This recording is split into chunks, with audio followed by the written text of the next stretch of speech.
dedicated activists who battle against radioactive nuclear contamination in all its many forms. So when we experience a big win, that's a reason for big celebration, right? But then you talk to someone who took the lead on a major issue that just received a huge concession from the Environmental Protection Agency, and you congratulate her on the win, but she says, it never feels like a win because the win would have been preventing anyone from being harmed. I convinced myself in the very beginning 5 years ago that we had gotten to this issue just in time. But now, 5 years later, and then sitting in a room with EPA and hearing that decision come down and hearing what they had to say, I'm convinced, and so is EPA, that this site has killed people. And it's killed people into the future because of how this stuff affects DNA and is passed down from generation to generation.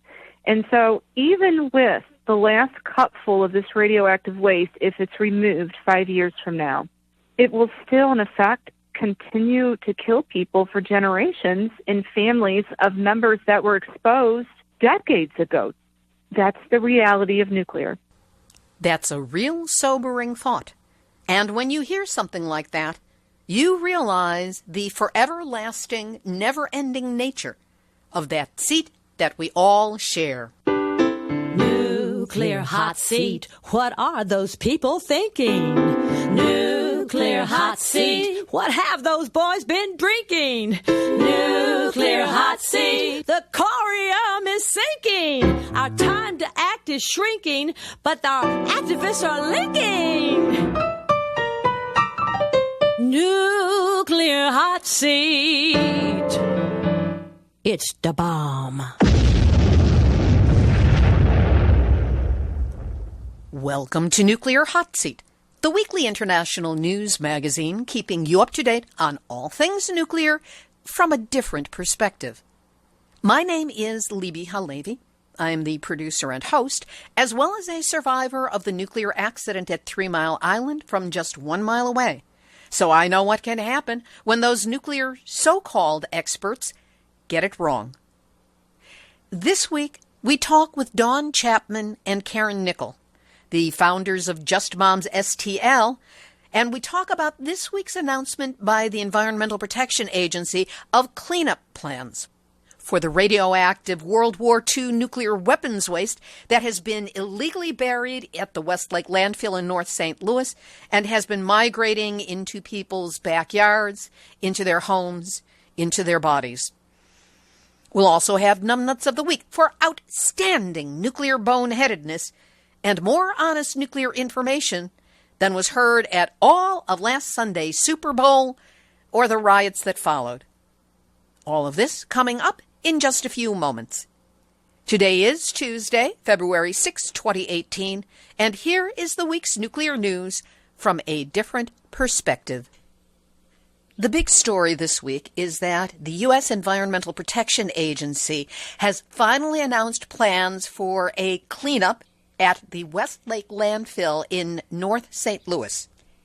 The plan calls for the removal of 70% plus of the World War II nuclear weapons waste that is illegally buried in a landfill, with an adjacent landfill fire, an underground fire, encroaching upon it. We will have much more on this story during today's featured interview with Dawn Chapman and Karen Nickel of Just Moms StL. Good news, the one-reactor Oyster Creek generating station in New Jersey will be shut down for good in October of this year, which is more than a year ahead of schedule. This according to an announcement on Friday, February 2nd from Exelon Generation.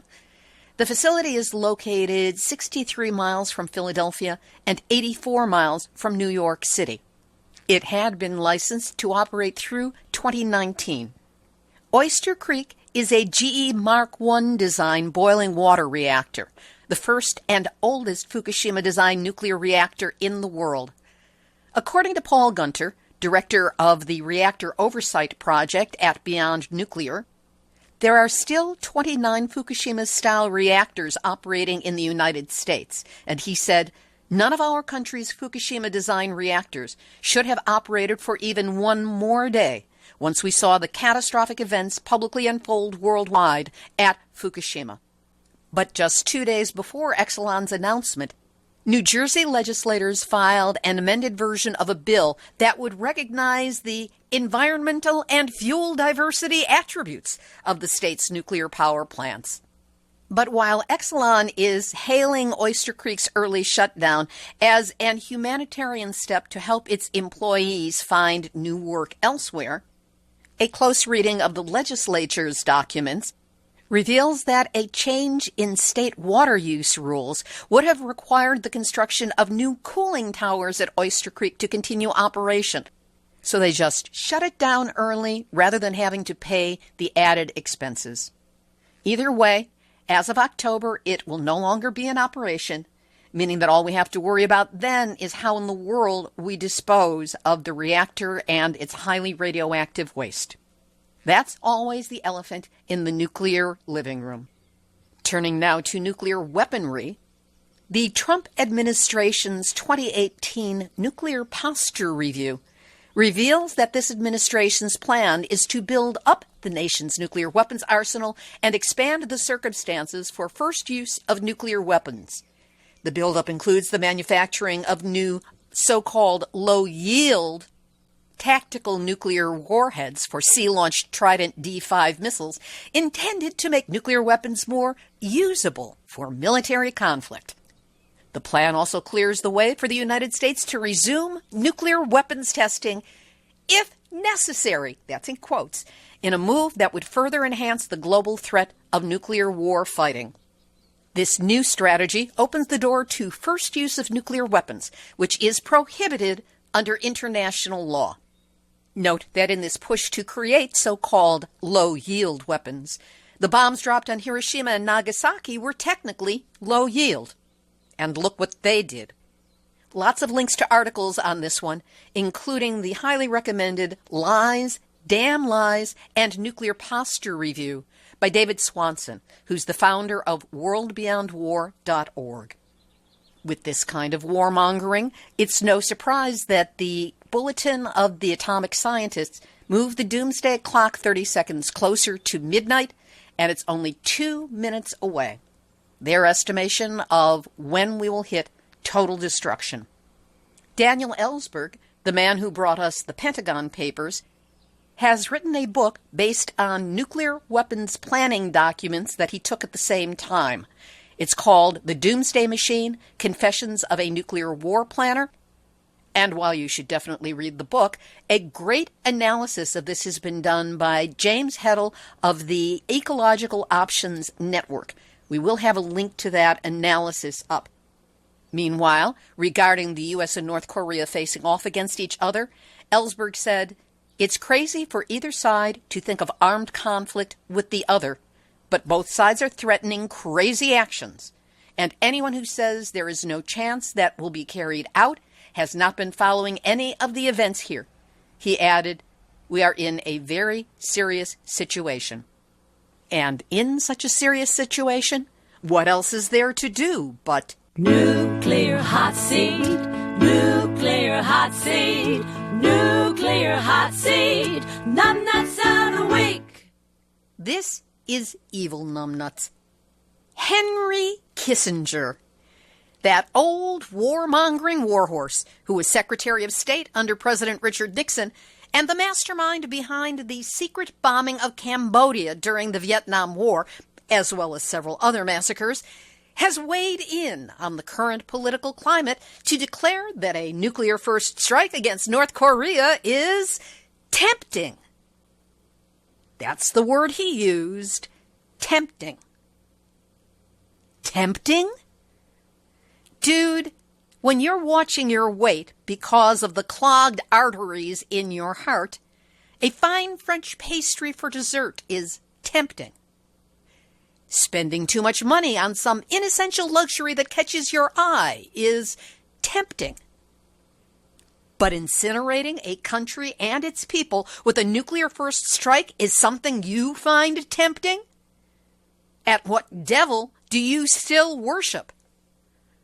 This 94-year-old icon of awfulness warns that the U.S. must now choose between preemptive military action or increasingly tighter sanctions. And we all know that sanctions are much less fun than the big bang and fireball you get from lobbing nuclear weapons on the country of Kim Jong-un. In an interview in the UK's Daily Mail, Kissinger said that the temptation to launch a preemptive strike on North Korea, quote, is strong and the argument rational. Who the hell is this man, this war criminal, to call the decision to commit nuclear war rational? The article also stated that there are fears that Kim Jong-un is plotting a major military parade on February 8th, the day before South Korea holds the opening ceremony for its Winter Olympic Games. Ooh, parade. Scary. There could be clowns in the parade. No, wait, that's just Kissinger and the current administration he's aiding and abetting down the path to a nuclear endgame.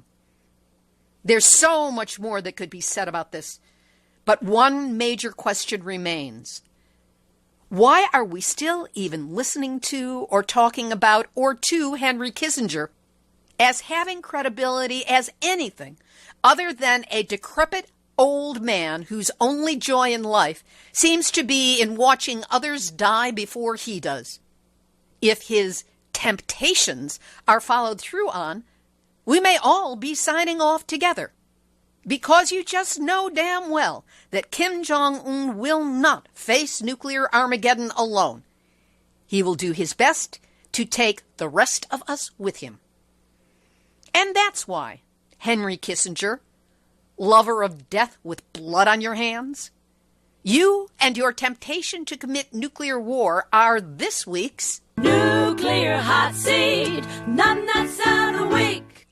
And I swear I recorded that before I heard that Trump had ordered a military parade. At least now we know why he did. And it has nothing to do with France. One last U.S. story. Late last year, Bob Alvarez published an article pointing out how the Congressional Budget Office, which set a $1.2 trillion price tag for the modernization of the U.S. nuclear weapons arsenal and productions complex, they seriously underestimated the amounts by excluding the costs for environmental restoration and waste management. This would amount to an additional $541 billion in legacy costs. Not exactly chump change. We'll link to this article on our website, nuclearhotseat.com, under this episode, number 346. In Japan, the Environment Ministry plans to conduct a demonstration project sometime this spring to test the safety, put that in quotes, of burying waste generated by the decontamination work following the 2011 Fukushima nuclear disaster of a triple meltdown. Soil waste from eastern and northeastern areas of the country, other than Fukushima Prefecture, which is of course the most contaminated, will be covered with uncontaminated soil at sites in villages in Ibaraki and Tochigi prefectures, with radioactive levels around the locations being measured. To understand about the radiation dangers in Japan, including in Tokyo, listen to Arnie Gunderson of Fairwinds Energy Education on Nuclear Hot Seat number 344 from January 23rd, 2018. It's a shocker. And two numbnuts adjacent stories. Shipments of the compressed salted nori seaweed snacks, otherwise known as green laver, from Fukushima Prefecture restarted as of Monday, February 5th. And Tokyo Electric Power Company's TEPCO's PR Flax are hoping to double the number of visitors to its still highly radioactive facilities by 2020, seeking to use the Olympic spotlight to clean up the region's image. TEPCO is now accepting requests for tours from groups of local residents, embassy officials, and school students, though it is yet to accept individual applications.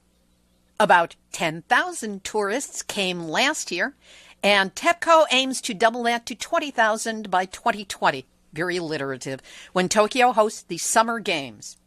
According to TEPCO official Takahiro Kimoto, the inspections will help revitalize the region and reduce reputational damage. Yeah, but it does absolutely nothing to the radiation levels. We'll have this week's featured interview in just a moment. But first, nuclear bombs, radioactive nuclear waste, leaking reactors, bank-breaking cleanups, ongoing radiation contamination. You know, when it comes to nuclear, it seems that there is no end to the stories, the insanity, the numbnutsery of it all. And let's face it, most mainstream media pays only fleeting attention when a story bobs to the top of the news cycle, like it just did in North St. Louis, or when we get hit with so much ramp-up in plans for a nuclear war. But that mainstream media coverage often proves to be hit or miss, or hit and run when the news cycle shifts and they move on. That's why you and so many others turn to Nuclear Hotseat for your nuclear news. Everything reported here is researched, verifiably sourced, and footnoted, even if it is delivered with more than a little attitude. But as the stories come flying at us thick and fast, it's important to keep up with nuclear developments with an understanding of continuity of stories and their context. And that is what Nuclear Hotseat is here to provide, along with interviews with genuine experts on all things nuclear who do not go along with the radioactive industry's party line. In order to provide you with this information every week, we incur costs, and that's why I'm reaching out for your help. Without your support, Nuclear Hotseat would not be able to continue following this onslaught of nuclear stories. So if you're grateful for the news, the background information, and insights you get from this show, help us keep doing it. Yes, it's the D word, asking for a donation so that we can meet our expenses. You can make it a one-time donation of any size or set up a monthly sustaining donation. Either way, it's easy to do so. Just go to nuclearhotseat.com and click on the big red donate button. For those of you on a budget, and let's face it, who isn't? We've set up an easy, inexpensive way for you to help us out. You can buy Nuclear Hotseat a monthly cup of coffee.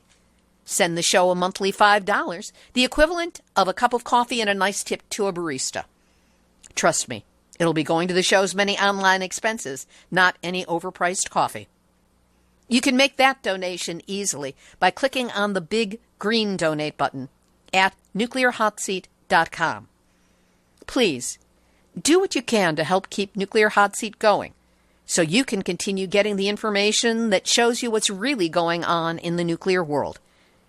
Know that whatever you can do to help, I am deeply grateful that you're listening and that you care.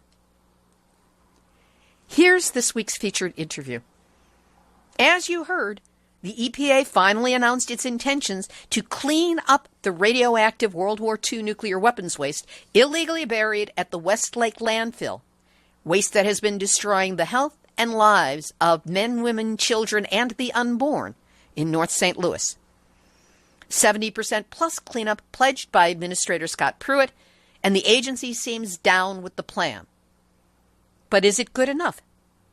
There's a lot of debate taking place as those who haven't known about this story find out about it, and those who have known about it for a while freely provide their opinions as to whether the plan is enough, or it's a ripoff, or, well, you know, social media, and how easy it is to criticize the little red hens who actually baked the bread. But this monumental decision by the EPA was put in motion and pushed forward and messaged and followed through on brilliantly by a group started and led by just two women, two moms, who called themselves Just Moms, as in, well, we're just moms. But I think that it's really short for justice. Today, we talk with Dawn Chapman and Karen Nickel, the two who founded the group Just Moms StL, and shepherded the protest of the radioactive waste found in their neighborhood, in their backyards, even inside the houses where they and others in their community live. David and Goliath doesn't even come close. Here's our interview, recorded on Super Bowl Sunday, February 4, 2018. Dawn Chapman and Karen Nickel. It is so good to have you with us this week on Nuclear Hotseat. Oh, it's good to be here, Levy. Thanks for inviting us, Levy, as always. First of all, congratulations on a battle fought long and hard to get us here. Thank you. Give us a recap from your perspective on what you were asking and what the EPA announced as the plan for the Westlake landfill. This is Karen. I think that overall a recap would just be finally we have got movement, we've got a decision, a proposal out there now that we haven't seen in 10 years, and it opens the door for us now, and it actually gives us some direction. And this is Dawn. I think that, at our site with radioactive Manhattan Waste Project, approximately less than 600 feet away from an underground fire, the overall goal is to make sure that fire never hits the waste and contaminates the entire region through airborne particulates, or, since it's located in the floodplain, the floodwaters never reach it. And there is just an unlimited list of things that could go wrong at this site. And by the EPA coming in and saying that they're going to remove 70% of the overall radioactivity on this site, that's a huge win. That's a huge amount of the risk knocked down. Now, obviously, it still leaves behind 30% of the risk, as well as people living next to the site in a small subdivision with at least one home confirmed as having Manhattan Project waste in it.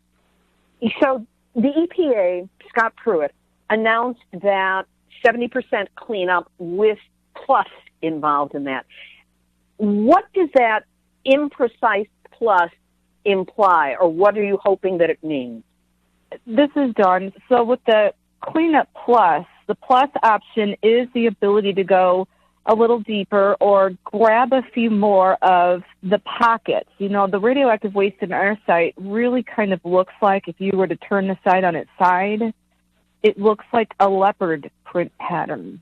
It's dispersed in pockets throughout the site and not really deep. I think overall people are freaked out thinking it's 350 feet deep. Really, the deepest of this waste is about 60. So you're looking at the average depth of only about 12 to 16 feet.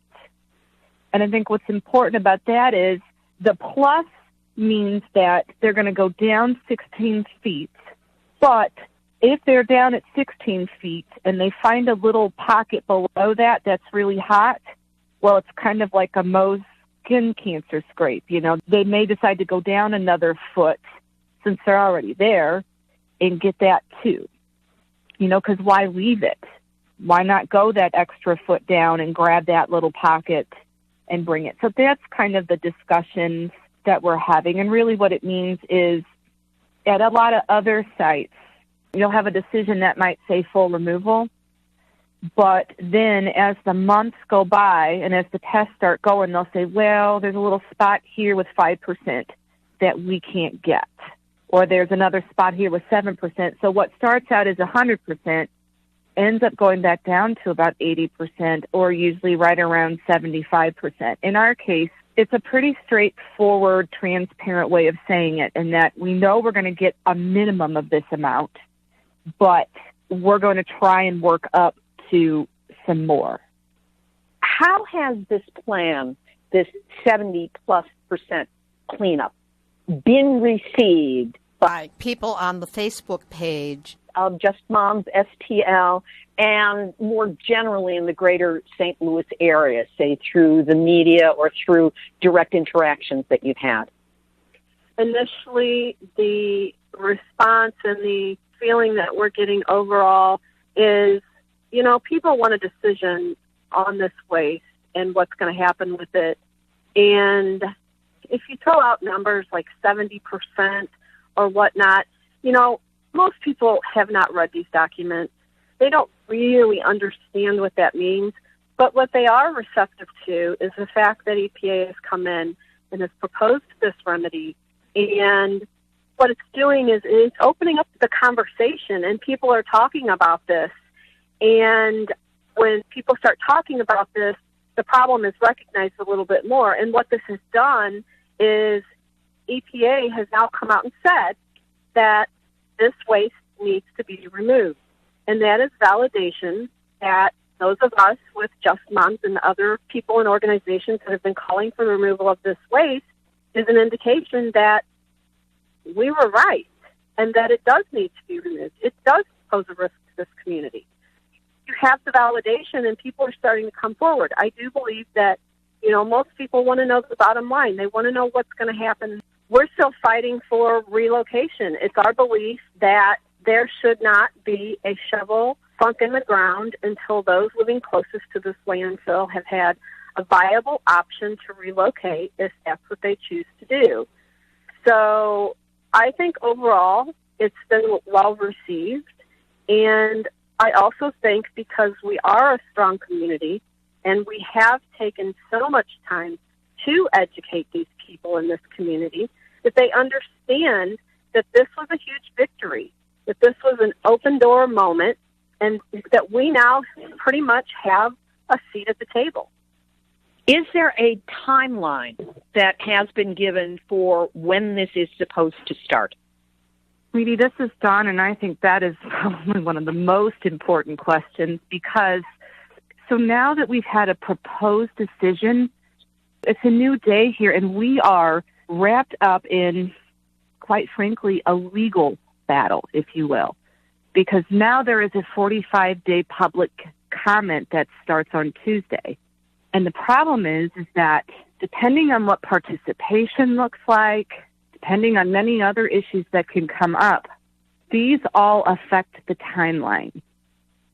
And then from the public participation comes the overall signing of what's called a record of decision. That is the legal document that Administrator Pruitt will have to sign saying, okay, on your mark, get set, go. And then from them comes the planning. It's called the implementation phase, where basically they start prepping the site and preparing to actually do the record of decision. So we have, the battle is far from over. If anything, as hard as it's been the past 5 years, here's where it gets twice, 3 times as hard. Because at any of these steps, there are things that can be thrown out by the responsible parties or changed that could set this back. What are some of those things that could set you back? If more people want to comment, then that period is extended. Depending on some of the feedback they get, they may decide to add things in the plan that make people, like for instance, maybe they want to do this work under a covered structure, with zero pressure, those types of things. But either way, it's a very formal process now. Up until now, we've kind of been flying in the wind, if you will, waiting on EPA, waiting on anybody to come back whenever they darn well felt like it for, responses and for meeting dates. Now that we're in this formal period, it's okay, you have 45 days for public comments, and we're going to host 2 meetings as EPA in those. So for everybody at the site, they're being told that basically a year and a half until a shovel is sunk in the site that begins to remove the waste. However, in 6 months, they could start seeing prep work being done at the site. So, I think these people are anxious to be able to look up at the site and see changes and see that this is happening. And at least for a little while, the only thing they're going to see is movement within the CERCLA Superfund legal process, if that makes any sense. Well, bureaucracy rarely makes sense to me, but I'll go along with the fact that they have their way of doing things. During this 45-day, or perhaps longer, but let's say 45 days for now, public comment period, who's allowed to comment on this? Do they have to live in North St. Louis, in proximity? Can it be anywhere in the country? Can it be anywhere in the world? Anywhere in the world, and that really, though, some of the comments may be more geared towards those who live closest versus those that live out of state or whatnot. What we're telling people is, most people know at least one out-of-state relative, if not more, and this is a pretty intense thing to be going through here. It is appropriate and definitely would help if relatives and friends from out-of-state would also write a comment and say, hey, I have a friend living here, or hey, I have a cousin, or hey, I live downstream of the Mississippi River from this site, and I really don't want to be drinking this crud. Those are the kind of things that absolutely matter and that we need right now, and especially, as you mentioned earlier, because we're 70% plus on the cleanup, it would help us get more of that plus if we could have all sorts of different people commenting. What is the danger or the likelihood of Republic Services, the owner of Westlake Landfill, pushing back through their own consolidated comment period of, well, you don't need to do so much, or we really aren't responsible for this, or whatever else it is that they might say to try and get them off the financial hook? This is Karen. I think that, of course, anytime you have this type of situation where potentially responsible parties are liable for a cleanup or any kind of work that involves money, I think you're always going to have to push back, no matter what it is. However, at the same time, I think that this is doable. And as much as it'll be a huge fight if they put up a big fight, the battle's going to be really tough. But again, we have a strong community. If they come back and they want to fight this issue, I think we've proven that we can fight the big dogs too. So if there is pushback from the PRPs, potentially responsible parties, then it's going to be what it's going to be. But I can also tell you that in the meeting that Dawn and I were in with Albert Kelly, head of Superfund Task Force in the EPA team, made it clear that they are not afraid, and they will do and take any legal actions that they have to do against these PRPs.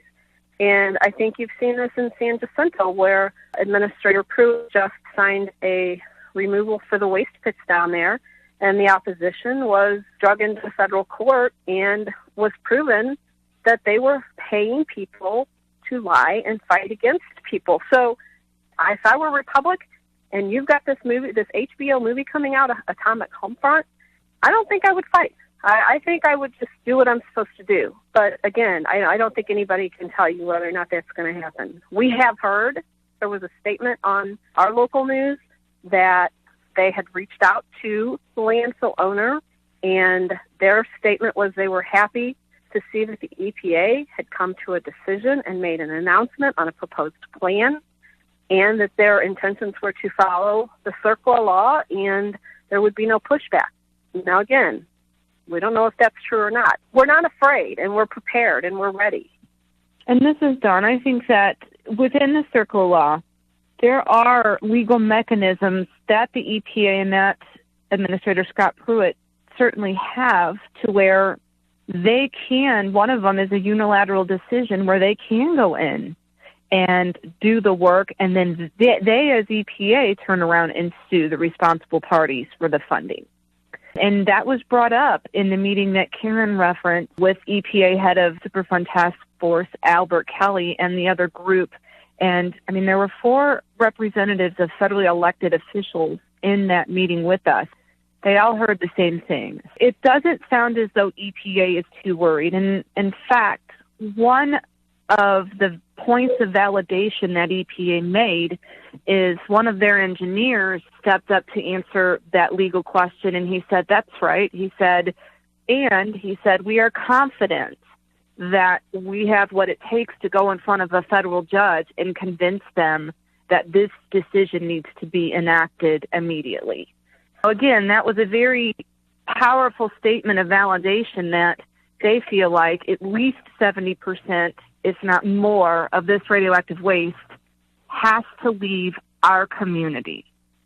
Going back to all the propaganda and a lot of what the pushback that we've had to deal with that is paid by the corporate responsible parties, when people heard that, I think it really broke their heart. I really do. I think, In these situations, living around sites like these, when you get that kind of validation, it's not a, aha, see, we were right. It's a, oh my God, we were right. And it's really hit this community very hard. It's very heartbreaking to see. What kind of emotional responses have you been seeing, either in person or on the Just Moms StL page on Facebook? Overall, I think we've been seeing, finally, this is moving. I think, though, that with this, it has also brought out a lot more people talking about their illnesses. We're seeing it pretty much everywhere. Dawn and I can't go anywhere. I was just at a Super Bowl party tonight, and the topic of conversation was about the landfill, but what about the illnesses? And people talking about, I've had this or that cancer, or it's all coming out now. It's not just Coldwater Creek. It's people that live in Maryland Heights and Bridgeton near this landfill that have grown up near this landfill. And while the decision for Dawn and I especially was emotional, it's very emotional to know that this has the potential to have caused these things to these people.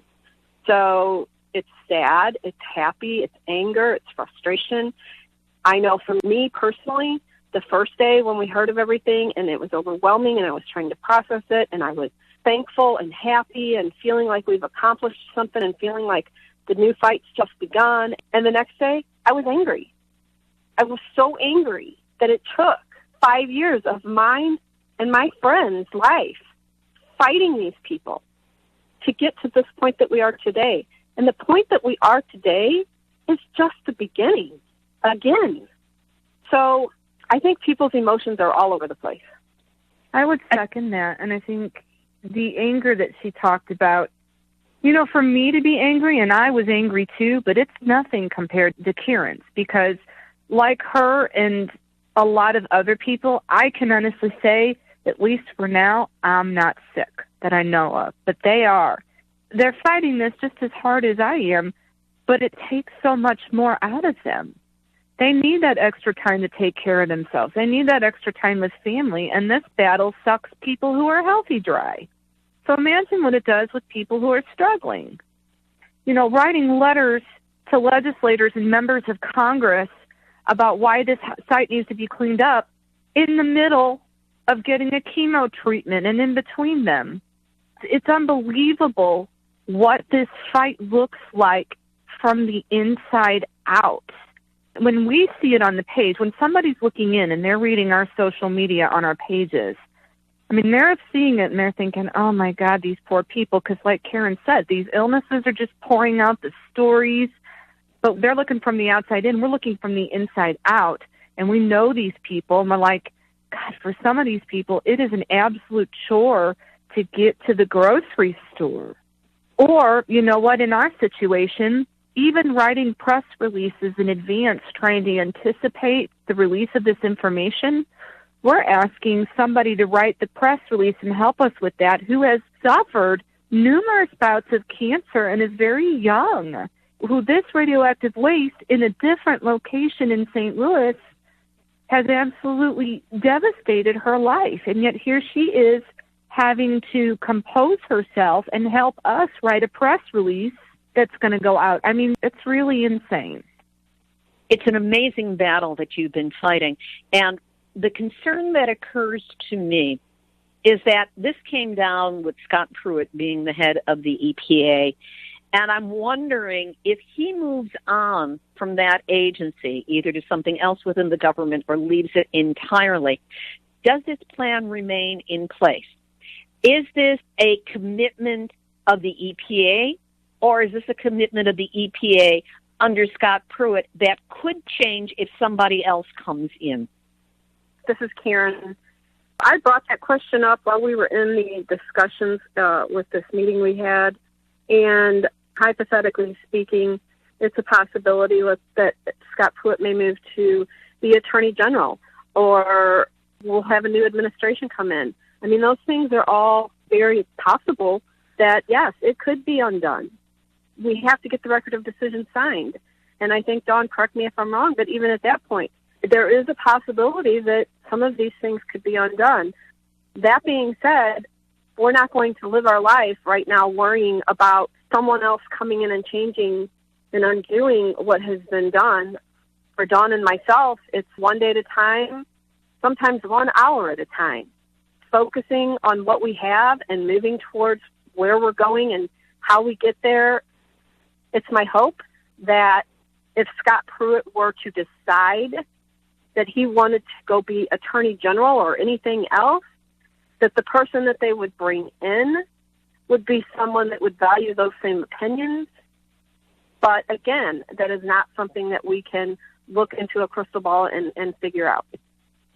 And this is Dawn. I think what Karen said ties very strongly in with the emotions on the page, in that while we take this hour by hour, I think that there's a lot of people that are recognizing for the first time that this battle is not truly over until the last shovelful is out of the sights.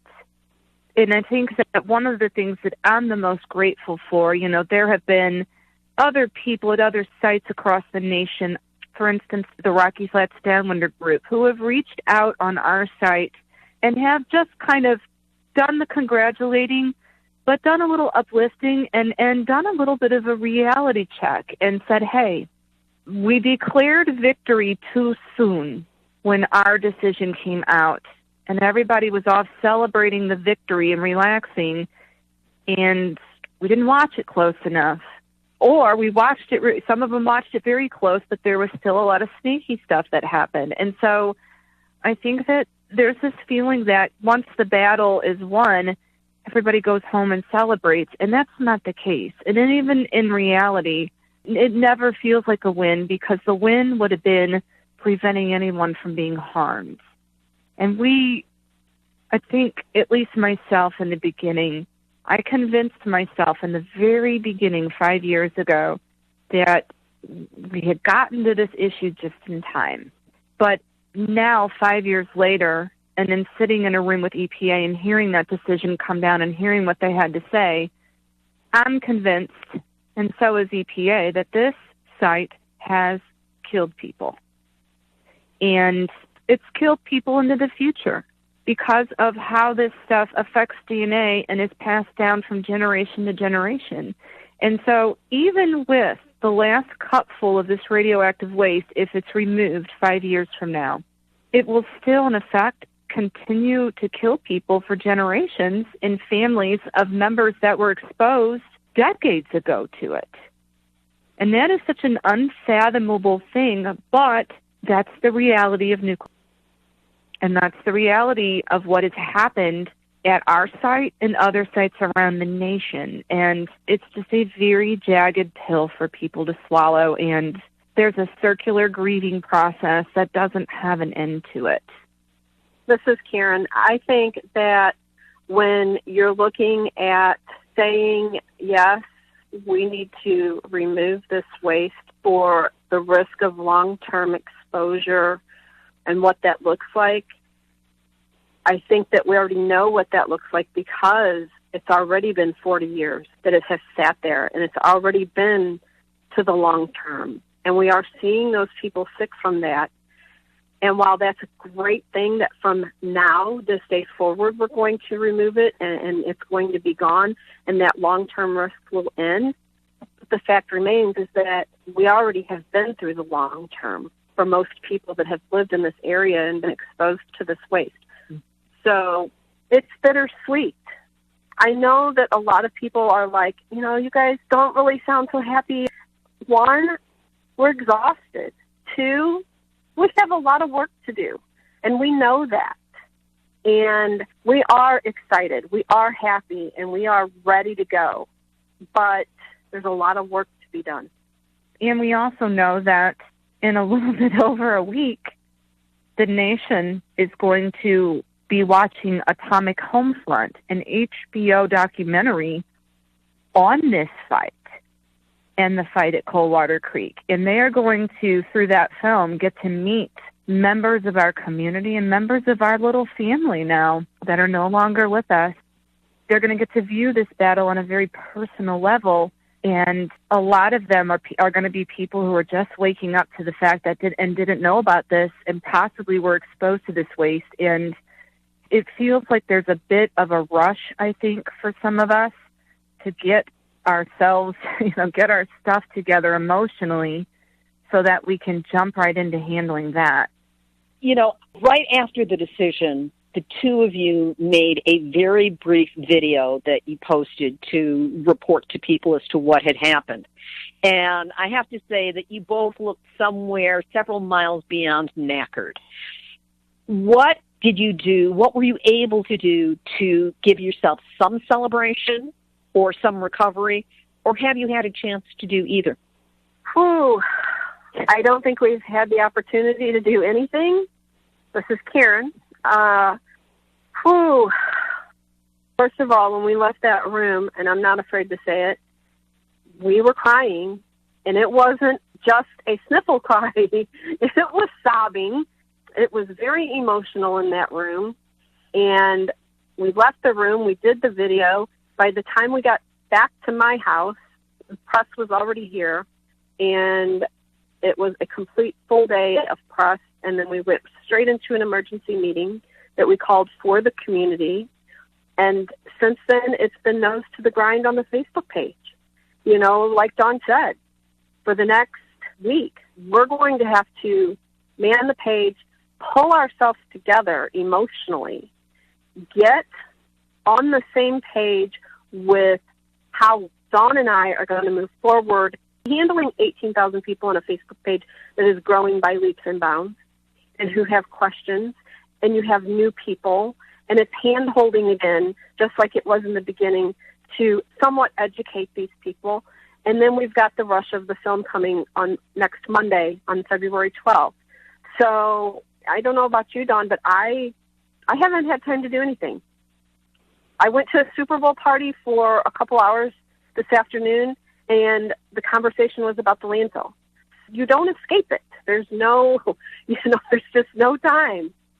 That's true. And I think for me, I haven't had time to escape it, but what I have been able to do, at least in my mind, is forgive myself, past, present, and future, for any of the ball of crazy emotions that I'm going to feel 2 seconds from now and that I felt 5 seconds ago.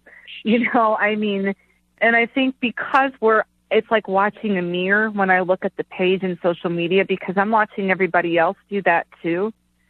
And, obviously after talking to yourself too, and talking to Karen, I know that what I'm feeling is perfectly normal and that it could change a week from now.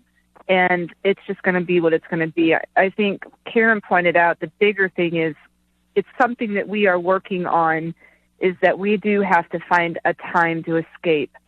But it's very hard because, for Karen, she can't escape it. Every time she feels an ache or pain, there it is. She knows that this is the cause of it.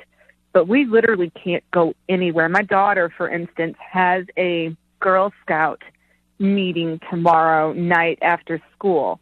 And I've already had 2 moms message me and say, are you going to be there? We've got some questions. We can't wait to hear. And I thought, oh my God, really? And I literally, I'm like, what do I do? I don't, but that's how it's been. And I anticipate with Atomic Homefront, that's how it's going to be. So for the listeners out there, suggestions welcome for ways to unwind. That brings me to the question that I always ask, and that is, what can the listeners of Nuclear Hot Seat do to assist and support you? Yes, make comments during the 45-day public comment period. That goes without saying. But what, if anything else, can they do to help? I think it's important right now for people to join the Facebook page, the Just Moms StL Facebook page and the Westlake Landfill Facebook page. If you don't live in this area, offer these people some support. Kind words are great because we are a very sick and dying community here. And while I keep saying that our community is strong, we are sick. We need to be lifted up. So whenever people just post, hey, we're rooting for you guys or whatever, it means the world to us. Secondly, next biggest thing is if you have HBO, tune in to the premiere on HBO February 12th at 7 p.m. Of course, it will run throughout different programming on HBO at different times after that, but watch the film and share it with other people, share the Facebook pages. You can donate to Just Moms. Dawn and I foresee this issue to last for several more years, and every little bit helps to help keep us sustain what's going on and continuing the Just Moms group and keeping people informed and educated. We have a donate button on our Facebook pages. We have a donate button on our website. So if anybody wanted to donate, that would be very much appreciative.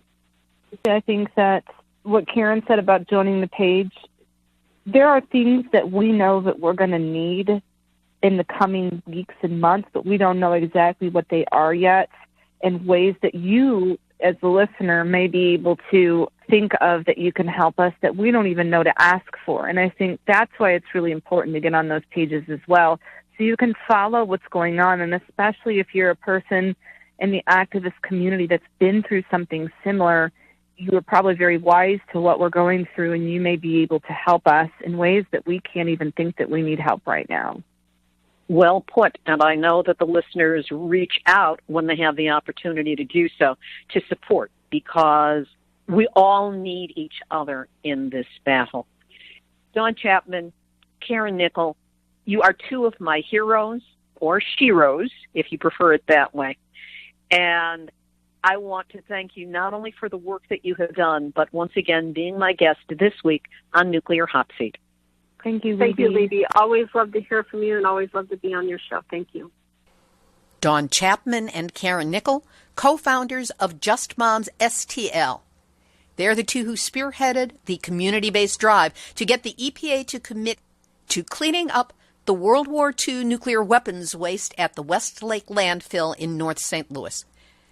We will have a link to the EPA comments page up on our website, nuclearhotseat.com, under this episode, number 346. That's where you will be able to make your thoughts known and support them and the plan of the EPA to clean up at least 70% of the waste that is left on site. And a reminder that the profoundly moving documentary about this very struggle, Atomic Homefront, will premiere on HBO next Monday, February 12th, and go into repeat presentations as of Tuesday, February 13th. This is the documentary that helped force the hand of EPA head Scott Pruitt to finally take action on the Westlake landfill. It's a moving testament to the activists, the community members, some of whom are no longer with us, who demonstrate so clearly what it takes to force this kind of a decision and model that it can be done. Activist shout out. This is going to be a little on the personal side. As you may have understood from the interview with Dawn and Karen, these women have given their all for over 5 years in the fight to clean up the Westlake landfill. I could tell during our talk, and maybe you could too, that these women are exhausted.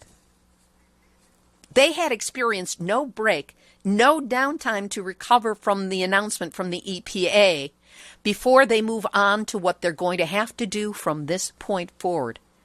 They can't even get out of town. So how about those who can do so, stepping up to help these women out? Any massage therapists willing to donate a session or two? How about someone sponsoring them to a spa day? How about a spa opening their doors and just inviting them in for a day? You know, something non-nuclear, self-indulgent, relaxing, replenishing. Help them recharge their batteries before they plunge into the next round of fighting for health and safety in North St. Louis and all the land around it. If you can help, message the moms through the Just Moms StL page, and if you can't provide a service, a donation of any size to them would be appreciated. Here's today's final thought.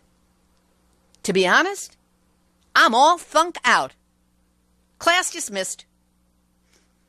This has been Nuclear Hot Seat for Tuesday, February 6, 2018.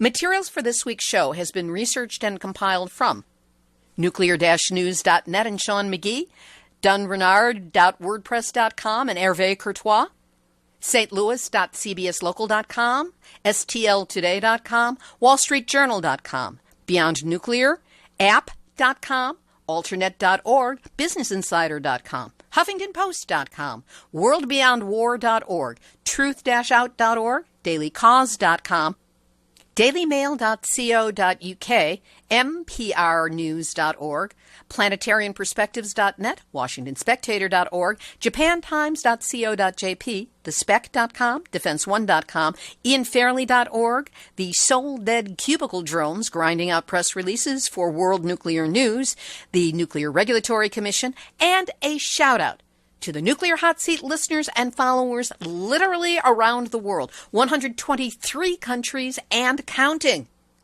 You are the ones who show your love for life on this planet by being the kick-ass defenders of nuclear truth and supporters of atomic awareness that you are.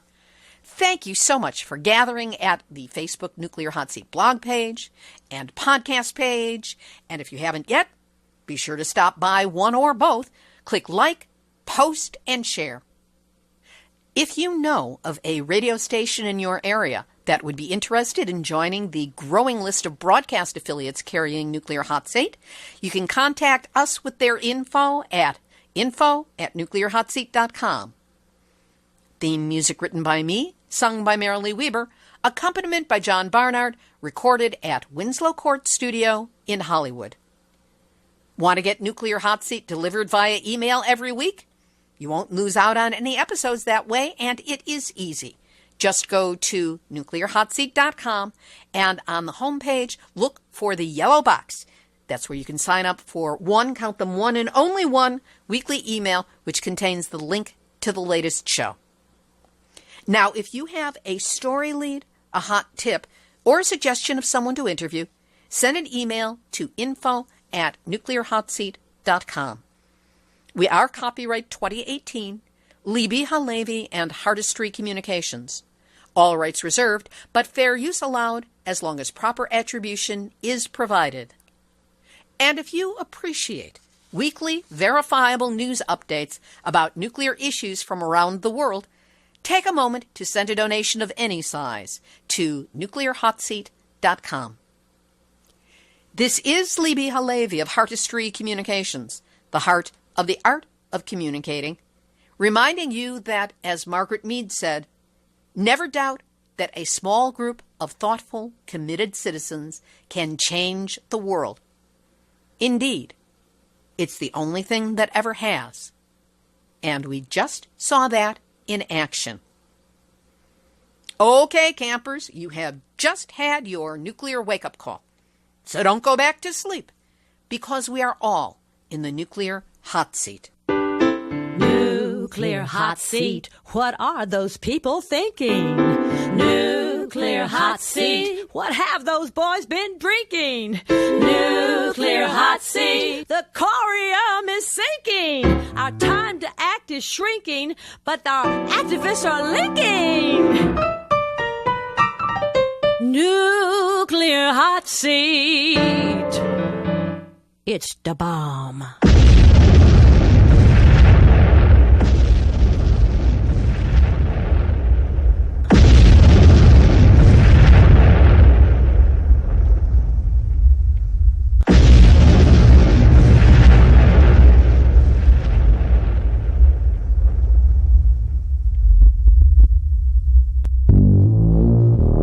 Question everything. Intelligent radio for intelligent people. UCY.TV.